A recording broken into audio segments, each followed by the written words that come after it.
Friends, welcome to our channel. Brahmamudi serial next ఎపిసోడ్లో ఏం జరగబోతోందో ఈ వీడియోలో చూసి తెలుసుకుందాం. కావ్య వేసిన డిజైన్స్ని దొంగతనం చేసిన రాజ్ అసలేం జరిగింది అని తెలుసుకోవడానికి ఈ వీడియోని స్కిప్ చేయకుండా ఎండ్ వరకు చూసేయండి. కావ్య డిజైన్స్ని వేస్తూ ఉంటుంది. అలా డిజైన్స్ వేస్తూ వేస్తూ రాజ్ గురించి ఆలోచిస్తూ ఉంటుంది. ఆఫీస్లో రాజ్ తనతో ప్రేమగా ఉండడం గుర్తు చేసుకొని మురిసిపోతూ ఉంటుంది.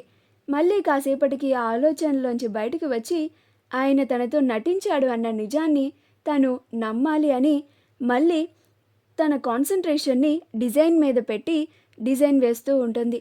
అలా డిజైన్ వేస్తూ కూడా మళ్ళీ ఆలోచనల్లోకి వెళ్ళిపోతుంది. డిజైన్స్ వేయకుండా రాజ్ గురించి ఆలోచిస్తూ తను రాజ్తో ప్రేమగా గడపడం ఊహించుకుంటూ చాలా సంతోషంగా ఊహాగానాల్లో తేలుతూ ఉంటుంది. కానీ కాసేపటికి ఇలా ఆలోచిస్తే ఈ డిజైన్స్ కంప్లీట్ అవ్వవని ఇంకా పట్టుబట్టి ఆ డిజైన్స్ని వేస్తూ ఉంటుంది. రాజ్ కూడా వాళ్ళ ఇంట్లో డిజైన్స్ వేయడానికి చాలా ప్రయత్నాలు చేస్తూ ఉంటాడు. కానీ ఎంత ట్రై చేసినా కానీ ఒక్క మంచి డిజైన్ని కూడా వేయలేకపోతాడు. ఇంకా అలానే ఎలాగైనా సరే రేపు ఆఫీస్కి వెళ్ళే టైంకి ఒక మంచి డిజైన్స్ని వేసి తీసుకెళ్ళాలి, లేకపోతే ఆ సీఈఓ పదవిని ఆ కావ్య కొట్టేస్తుంది అని ఒక్కటే మైండ్లో పెట్టుకొని డిజైన్స్ వేయడానికి చాలా ప్రయత్నిస్తూ ఉంటాడు. సీతారామయ్య, జగదీష్లు ఇద్దరూ కలిసి ఒక చోట కూర్చొని మందేస్తూ ఉంటారు. అలా జగదీష్, ఎన్ని రోజులైందిరా మన ఇద్దరం ఇలాగా సంతోషంగా కూర్చొని ఒక పెగ్గేసి అని అంటాడు. అప్పుడు సీతారామయ్య, అసలు నేను ఇలాంటివన్నీ మానేసి చాలా ఏళ్ళయిందిరా. ఈరోజు నువ్వు వచ్చావని నీ బలవంతం మీదన నేను తాగుతున్నాను. ఈ విషయం మా చిట్టికి తెలిస్తే నా తాట తీస్తుందిరా అని అంటాడు. అప్పుడు జగదీష్, మా చెల్లెమ్మకి తెలియకుండా నేను చూసుకుంటానులేరా. ఒకవేళ చూస్తే నేను సర్ది చెప్తాను కదా నేను బలవంతం చేశానని అని అంటాడు. అప్పుడు సీతారామయ్య, సరే అలాగే కానీరా అని ఇద్దరు మాట్లాడుకుంటూ చాలా సంతోషంగా మందు తాగుతూ ఉంటారు.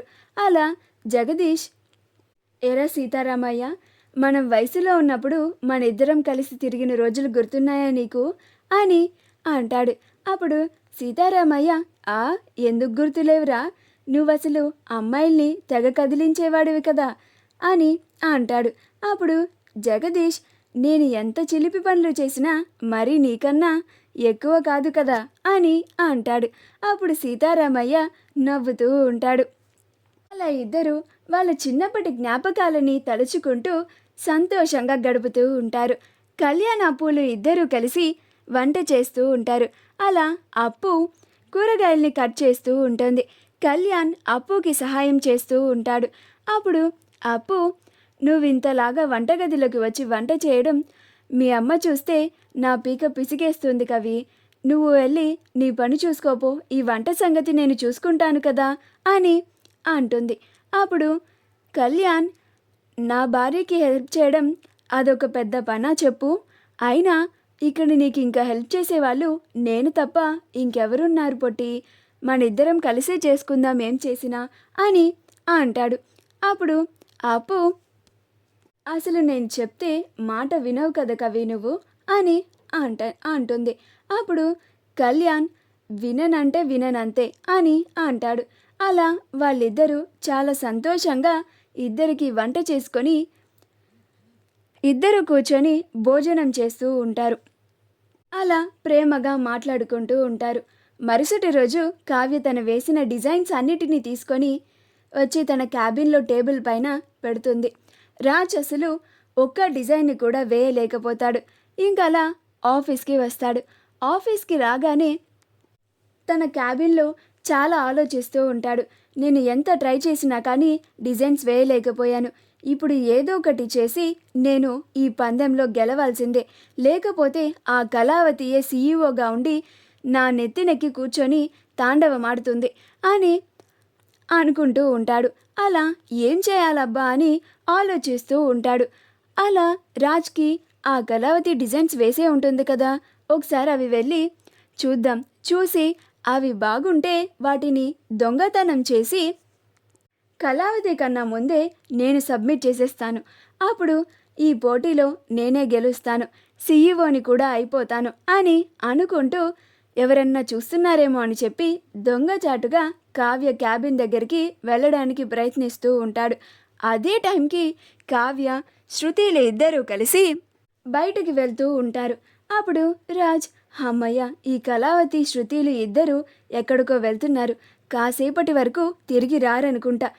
వాళ్ళు వచ్చేలోగా నేను నా పనిని పూర్తి చేసేయాలి, లేకపోతే ఆ కళావతి చూస్తే పెద్ద రాద్ధాంతమే చేస్తుంది, ఈ పందాన్ని క్యాన్సిల్ చేయించేస్తుంది. ఎవరు చూడకుండా నా పనిని ముగించేయాలి అని కావ్య క్యాబిన్కి ఎంటర్ అవుతుండగా ఇలా దొంగతనం చేయడం కరెక్టేనా? ఇది ఆ కళావతిని మోసం చేస్తున్నట్టు అవుతుందేమో అని ఆలోచన వస్తుంది. అప్పుడు రాజ్, అయినా నేను ఆ కళావతిని పెళ్లి చేసుకొని చాలా సంతోషంగా చూసుకున్నాను. తనకి నేను ఎన్నోసార్లు ఎన్నో సహాయాలు చేశాను, తనని చాలా ప్రేమగా చూసుకున్నాను. ఇవన్నీ చేసినా కూడా ఇలా తను వేసిన డిజైన్స్ని దొంగతనం చేయడమే అవుతుంది తప్ప తనని మోసం చేయడం ఎలా అవుతుంది? ఎంతైనా తను నా భార్య కదా అని అనుకొని కావ్య క్యాబిన్ లోపలికి వెళ్ళి కావ్య వేసిన డిజైన్స్ అన్నిటినీ చకచక తన ఫోన్లో పిక్స్ తీసుకుంటాడు. అలా కావ్య, శృతిలు వెళ్తూ ఉండగా అప్పుడు కావ్య, శృతి, నేను నా హ్యాండ్ బ్యాగ్ని మర్చిపోయాను, వెళ్ళి తెచ్చుకుంటాను అని అంటుంది. అప్పుడు కావ్య వెళ్తూ ఉండగా, ఆగండి మేడం, నేను కూడా వస్తాను అని కావ్య, శృతిలు ఇద్దరు మళ్ళీ కావ్య క్యాబిన్ దగ్గరికి వస్తారు. అప్పుడు రాజ్ ఆ వినికిడిని గమనించి వెంటనే కావ్య టేబుల్ కింద దాక్కుంటాడు. అప్పుడు కావ్య క్యాబిన్లోకి వచ్చి తన హ్యాండ్ బ్యాగ్ని తీసుకొని వెళ్తూ ఉండగా అక్కడ పెట్టి ఉన్న డిజైన్స్ ఎవరో కదిలించినట్టుగా కావ్య గమనిస్తుంది. అప్పుడు కావ్య, శృతి, నా క్యాబిన్లోకి ఎవరో వచ్చారు, ఎవరో నా క్యాబిన్లోకి వచ్చి ఈ డిజైన్స్ని కదిలించారు అని అంటుంది. అప్పుడు శృతి, మీ క్యాబిన్లోకి ఎవరు వస్తారు మేడం, అంత అవసరం ఎవరికి ఉంది అని ఆలోచిస్తూ ఉంటుంది. అప్పుడు కావ్య, ఎవరు వచ్చారబ్బా అని ఒకసారి తన టేబుల్ దగ్గరికి వస్తూ ఉంటుంది. ఆ టేబుల్ కింద దాక్కున్న రాజ్ ఈ కళావతి ఎక్కడ తనని పట్టేసుకుంటుందో అని చాలా కంగారు పడిపోతూ ఉంటాడు. అలా కావ్య తన టేబుల్ దగ్గరికి వచ్చి అంతా చెక్ చేసుకుంటూ ఉంటుంది, ఇంకా ఏమేం కదిలించారా అని అన్నట్లుగా. అప్పుడు శృతి, రాజ్ సార్ ఏమన్నా వచ్చుంటారా మేడం అని అంటుంది. అప్పుడు రాజ్కి, శృతి, నువ్వే నన్ను ఇరికించేలా ఉన్నావే అని పళ్ళు కొరుక్కుంటూ ఉంటాడు. మా వీడియో కనుక మీకు నచ్చినట్లయితే లైక్ చేయండి, షేర్ చేయండి, మా ఛానల్ని సబ్స్క్రైబ్ చేసుకోండి.